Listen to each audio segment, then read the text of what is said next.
Excision repair system, यानी कि DNA का जब किसी भी कारणवश डैमेज हो जाता है तो उसको रिपेयर करना बहुत ही ज़्यादा जरूरत होता है। तो उस चीज़ को रिपेयर करने के लिए एक टाइप है जिसमें से एक है एक्सीजन रिपेयर सिस्टम। उसमें से है स्टर्न डायरेक्शन मिसमैच रिपेयर। उसमें क्या होता है, 3 चीज़ का जरूरत होता है। एक है म्यूट एस, दूसरा है म्यूट एल, तीसरा है म्यूट एच। इन तीनों का होना जरूरी है डीएनए डैमेज को रिपेयर करने में। सबसे पहले है म्यूट एस। म्यूट एस क्या काम करता है कि डीएनए के कौन सा पार्ट में डैमेज है उसको रिकॉग्नाइज करने की जरूरत होती है सबसे पहले। तो रिकॉग्नाइज करता कौन है, म्यूट एस। उसके बाद म्यूट एल और म्यूट एच को बुलाता है म्यूट एस।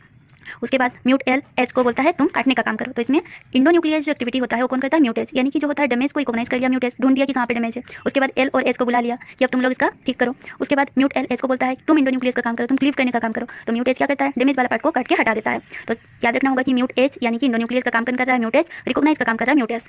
उसके बाद और एक चीज़ में क्या इंपॉर्टेंट है कि अगर मान लीजिए डैमेज 5 प्राइम डायरेक्शन में हुआ हो तो क्लीव कौन सा डायरेक्शन में करना पड़ेगा, 5 प्राइम टू 3 प्राइम डायरेक्शन में। तो 5 प्राइम टू 3 प्राइम डायरेक्शन में कट करने के लिए जो इंडोन्यूक्लियस काम करती हैं कौन सा है, एक्सो 7 और रेक जे करते हैं।